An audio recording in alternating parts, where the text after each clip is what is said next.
Long ago, in the village of Ukuta, a woman named Ebele had a big round belly. She was going to have a baby, but something was strange. Her belly didn't move like other pregnant women. No kicking, no turning, just heavy and still. The villagers whispered behind her back, saying her baby was sleeping too much. But Ebele wasn't worried. My baby is special, she told herself. She rubbed her belly every night, singing soft songs, hoping her child would wake up and dance inside her. One stormy night, lightning flashed across the sky as Ebele felt a deep pain in her stomach. It's time, the midwife cried.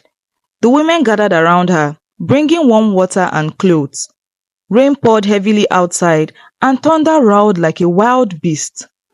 Ebele screamed as she pushed and pushed, waiting for the sound of a crying baby. But when the midwife pulled out the child, the entire hut went silent. There was no baby. Instead, she held a small wooden coffin in her hands. Gasps filled the air. A coffin?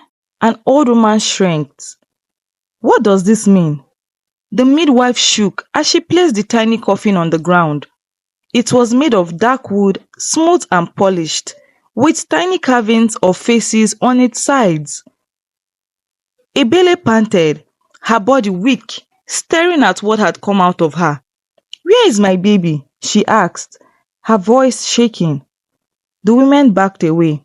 No one dared to touch the coffin. Something about it felt alive. Suddenly, the coffin shook. A scratching sound came from inside. The lid creaked as it began to open, inch by inch. The villagers outside heard the noise and rushed to the hut, peeking through the doorway. Inside the coffin, something moved. Then two tiny dark hands appeared, pushing the lid all the way open. A strange baby sat inside. His eyes were as black as night, and his skin was pale, almost ghostly.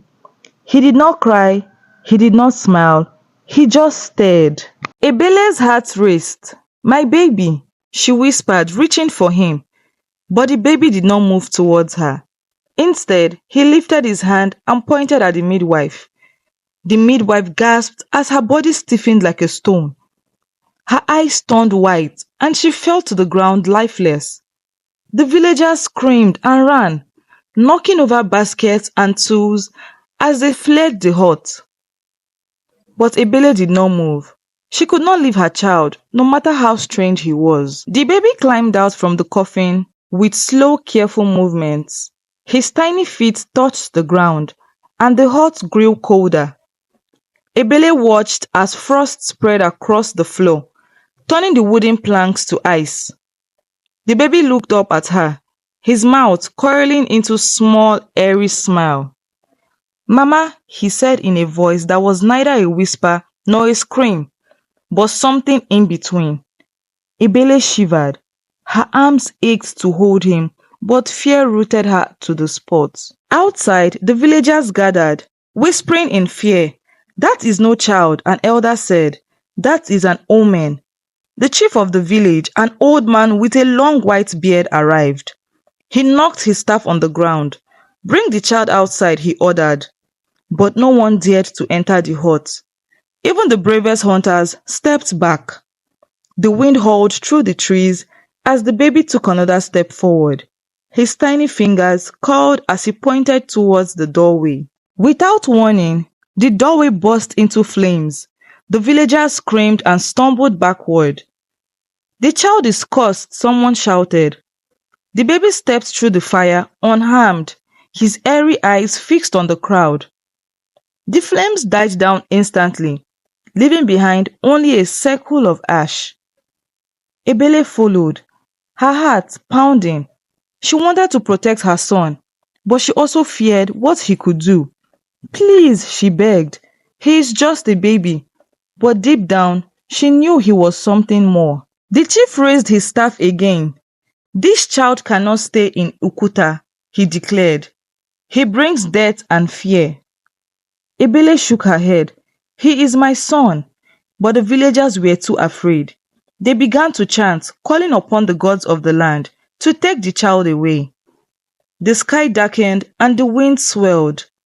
The baby looked up at the clouds, his expression unreadable. Then slowly he lifted his hands, and the wind stopped completely. Not even the leaves rustled. The silence was heavy, pressing against the villager's chest. The baby turned his gaze to a young boy who had been hiding behind his mother. He reached out his hand, and the baby floated into the air. The boy's mother screamed, grabbing his legs, but it was no use. The baby's grip was invincible, but strong. Ebele fell to her knees. "Stop this," she cried. The baby blinked, and the boy fell to the ground with a thud. He was breathing, but just barely. The chief's voice trembled. "This child is not of this world." He pointed his staff at Ebele. "Take him and leave. Never return." Tears ran down Ebele's cheeks. She wanted to beg, to plead, but she knew it was useless. She picked up her son, who felt colder than ice, and ran into the dark forest. The villagers watched her go, their eyes filled with a mix of pity and relief. The moment she disappeared into the trees, they sealed the village gates. Ebele walked for hours, her feet aching, her arms shaking as she carried her child. The trees whispered around her, their leaves rustling with voices she could not understand. "Where do we go?" she asked aloud. The baby reached for her face, his cold fingers pressing against her cheek. Then for a moment he laughed, a small eerie sound that sent shivers down her spine. The coffin which she had left behind suddenly appeared at her feet. It had followed them. Ebele gasped and stepped back. The coffin should have been in the village, yet here it was, sitting in the middle of the path as if it had legs of its own. The baby reached towards it, his tiny fingers twitching. Slowly the lid cracked open. Ebele's breath caught in her throat. Inside of the coffin was lined with red silk, but something moved within. A thick black mist slithed out, wrapping itself around the baby's arms. Instead of struggling, he giggled, his dark eyes glowing with delight. The mist twisted and grew, forming the shape of a tall, thin man with hollow eyes. His body flickered like a shadow caught between words. "You have finally arrived," the figure whispered. His voice was neither warm nor cold, but something in between. Something that did not belong to the living. Ebele clutched her child tightly. "Who are you?" she demanded. The figure tilted his head. "I am the keeper of the forgotten," he said. "And that," he pointed to the baby, "is my heir." Ebele's stomach twisted. "He is my son," she said fiercely. The keeper of the forgotten chuckled, a dry, brittle sound. "He was never meant for the world of the living," he said. "He was born to rule the in-between." The trees around them groaned as if they too were afraid. The baby looked up at the shadowy figure, his expression unreadable. Then he stretched out his arms. "Papa," he said softly. Ebele's heart clenched. She wanted to run, but where would she go? The keeper of the forgotten knelt, placing a hand on the baby's head. "You are home now," he murmured. The wind picked up, swirling leaves into the air. "I will not let you take him," Ebele cried. She turned and ran, her feet barely touching the ground. The baby did not fight her, but the coffin moved again, gliding beside them like a loyal hound. Ebele felt her son's tiny hands pressed against her chest. "Mama," he whispered, "you cannot run from what I am." The trees ahead twisted, their branches bending into faces, faces that whispered her name. "Ebele, return." Their voices clawed at her mind, pulling her thoughts apart. The coffin floated ahead of her, blocking her path. The keeper of the forgotten appeared beside it, his hollow eyes watching. "He will never belong to you," he said. "Give him to me, and you may return to the world of the living." Ebele shook her head. "No." She held her son tighter. I will find a way to save him. The keeper of the forgotten sighed, his form flickering. Then you will have to make a choice. He stretched out his hand, and the forest around them began to change. The trees turned into pillars of stone, the ground into cracked earth. Shadows slittered across the ground like snakes. Ebele's breath came in gasps. What choice? She asked. The keeper of the forgotten pointed at her baby. Return him to the coffin, and he will become what he was meant to be. Or refuse, and he will destroy you. Ebele looked down at her child. His black eyes shimmered with something ancient, something not meant for human minds. He was watching her, waiting. Do you want to go with him? She asked softly. The baby blinked. Then slowly he shook his head. Mama, he whispered, I want to stay. Ebele's heart ached. Then I will protect you. She turned to the face of the keeper of the forgotten and said, You will never take him from me. The shadows around them trembled. The keeper smiled. Then you must fight. Before Ebele could move, the coffin lid snapped open, releasing more dark mist. The mist formed clawed hands that reached for her, their fingers cold as death. Ebele ducked and rolled, shielding her baby with her body. The mist scraped against her back, leaving behind a chill that seeped into her bones. The keeper stepped forward, his voice calm. You cannot win. But Ebele refused to listen. She dug her fingers into the earth, grabbing a sharp stone. If she had to fight, then she would. The coffin floated higher, the mist wrapping around it like a living thing. The shadows grew sharper, forming ghostly figures with empty faces. They reached towards the baby, whispering his name. Come with us, they chanted. Come home. Ebele tightened her grip. He is already home. She growled. She hurled the stone at the coffin. The moment it hit, the coffin let out a deep echoing scream. The ghostly figures twisted in pain, their forms flickering like candle flames in the wind. The keeper of the forgotten frowned. You are more stubborn than expected. He lifted his hand and the coffin scream grew louder, shaking the earth. The baby whimpered and buried his face in Ebele's chest. Enough, she shouted. If you want him, you will have to take me too. The keeper paused. For the first time, uncertainty crossed his hollow face. A mother's love, he murmured. It is a powerful thing. The shadows hesitated, the trees whispered, and the coffin trembled. The baby lifted his tiny hand and touched Ebele's cheek. Mama, he whispered.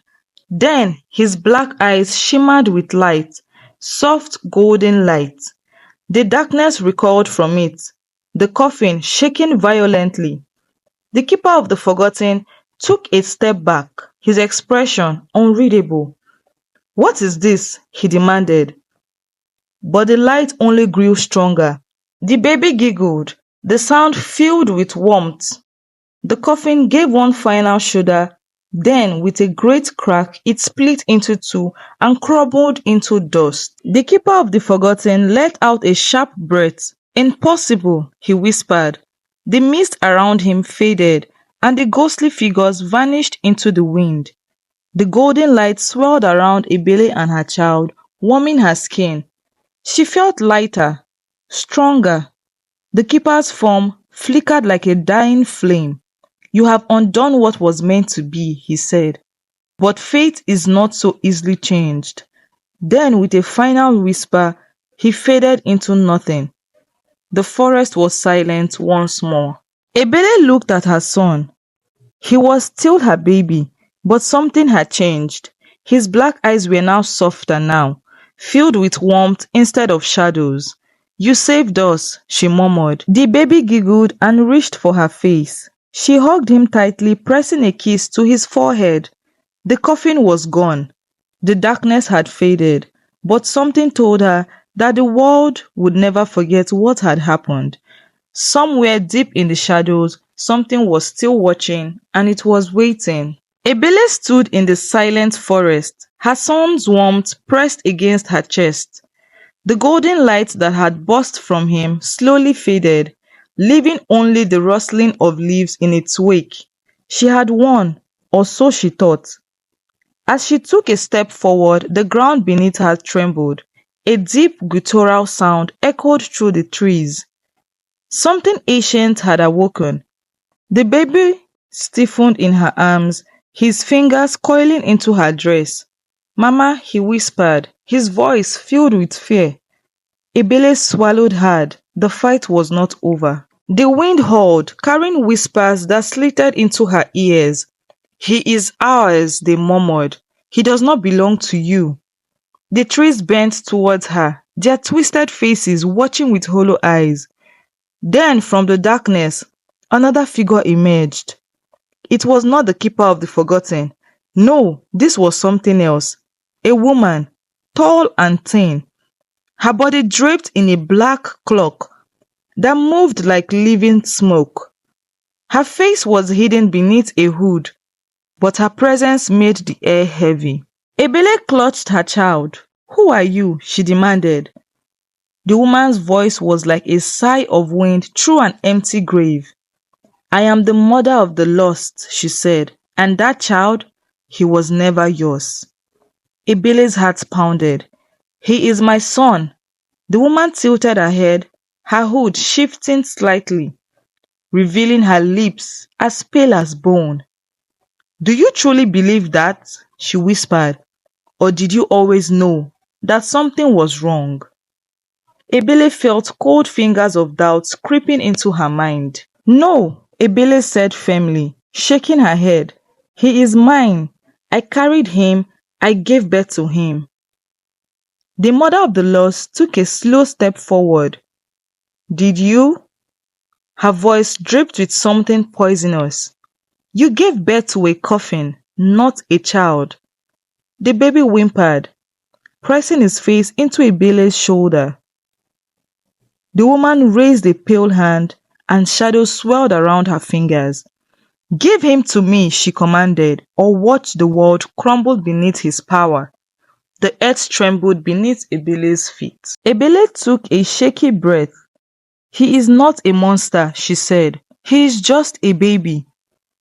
The mother of the lost let out a soft, humorless laughter. "You think love can change what he is?" Her hood fell back, revealing her face of pure emptiness.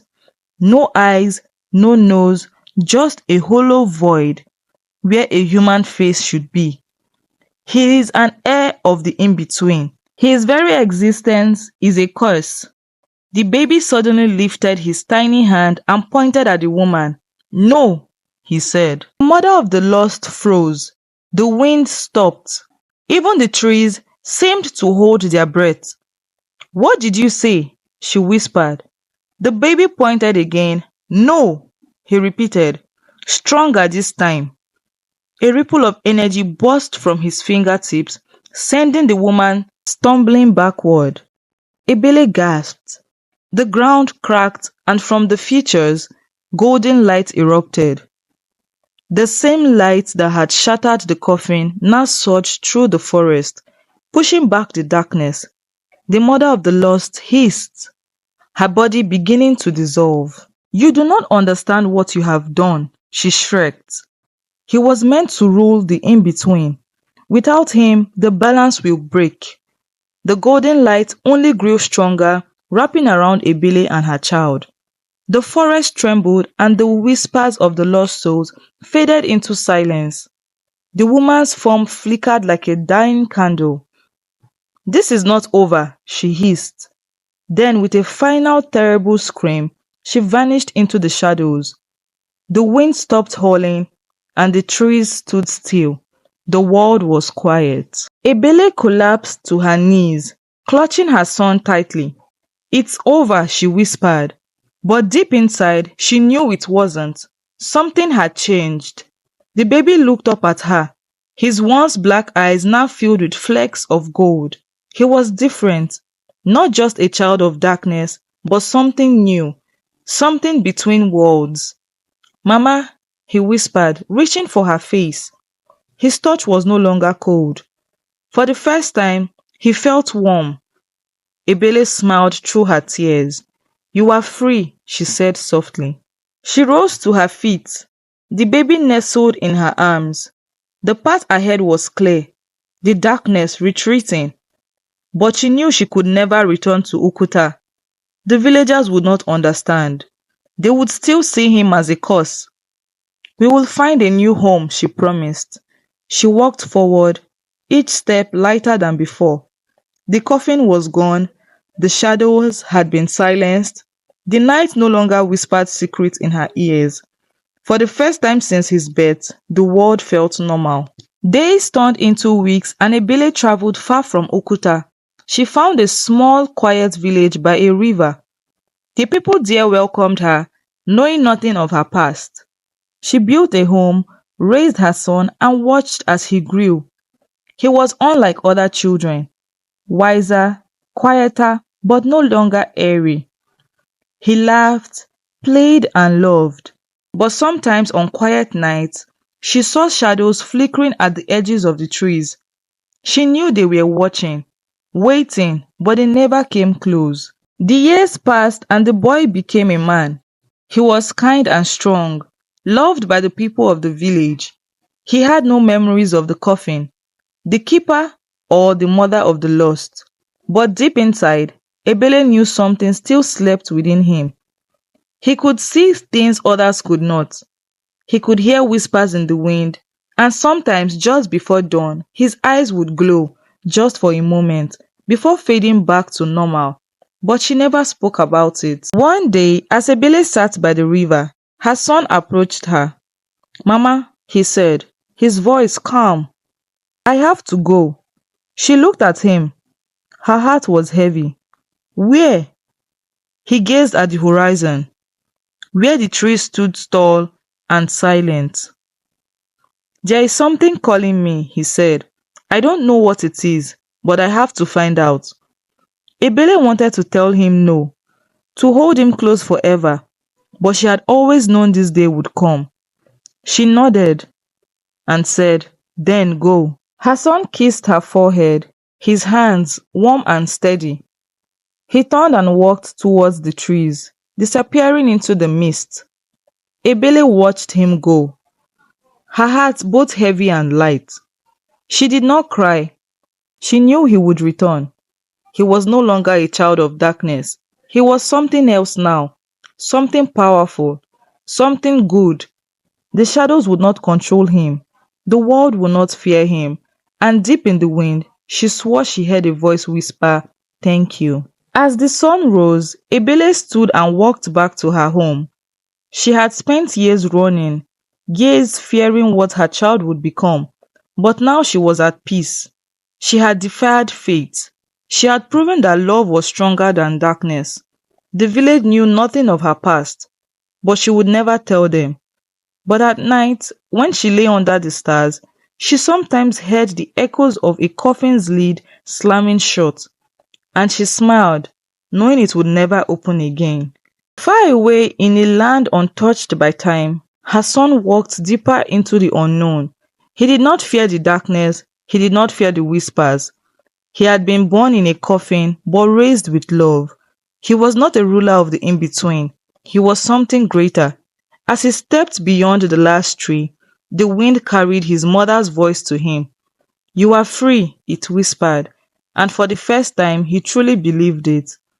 Then, without looking back, he disappeared into the mist. Thank you so much for watching. If you got to this point, please give this video a thumbs up. It will help grow my small YouTube channel. If you haven't subscribed yet, please do well to subscribe and turn on post notifications so you get notified when I post more interesting content like this. Leave a comment in the comment section. Let me know your thoughts on these videos, and do well to go through my channel as well. I have other interesting videos that you might want to see. See you guys in my next video. Bye.